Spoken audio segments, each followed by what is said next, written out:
My name is Beau Doboszenski. I am the owner and lead instructor of Defensive Mindset Training, and I'm here in cooperation with Range Systems. We had a partnership with Range Systems for many, many years. We really appreciate the ability to use this amazing facility, and it gives us an opportunity to help educate you on how to use this technology to the best you can use it.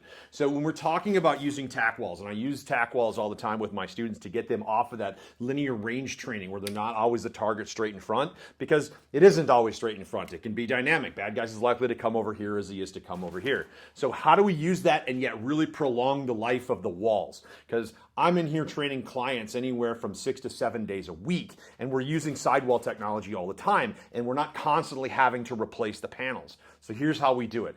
First, when we think about a target that's appropriate for sidewall stuff, what we're thinking is something big, kind of like one of these DMT silhouette systems. The idea now is that what I want to be able to do is get all my shots in the effective target area, but it's not necessary when we think about it from a defensive perspective that I get 2 bullets in the same bloody hole exactly at the top of the sternum. Like, that's not important. We're trying to make sure that we get effective shots on fire, and usually this is done either at a retention range or moving or something of that nature, or it's a multiple target that's a wide offline target.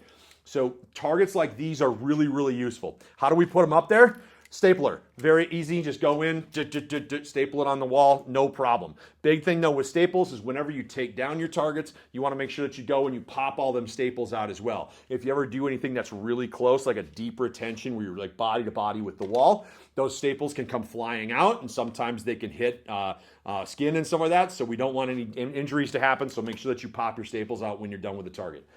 Now, if you are going to work any kind of smaller targets, maybe you're trying to set yourself up for a competition or things of that nature. When we set up smaller targets, something like this, we set it up the exact same way, right? These are just quarters of an 8 by half by 11 sheet of paper. They're stapled in place.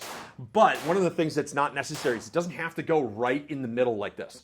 And the reason is if you keep shooting in the same spot over and over and over again, we don't get the same longevity of the panel that we really could get. So we want to spread these targets out across the panel. And it doesn't matter that I'm up here towards the corner or the edge. It's going to contain or encapsulate those, no problem at all. So if you use something like that, as these start to get full, what you want to do is make sure that when you put a new target up, you don't put it up exactly in the same spot.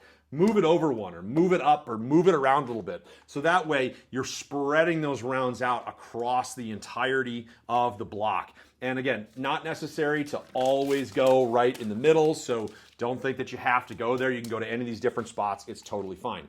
If you do have to do some kind of training where it requires repeated shots in a very precise place, like if I was going to use a bullseye target like this, well, that's where this portable encapsulator really comes into play, because you can get lots more rounds in a highly concentrated place with these blocks than you can with the panels.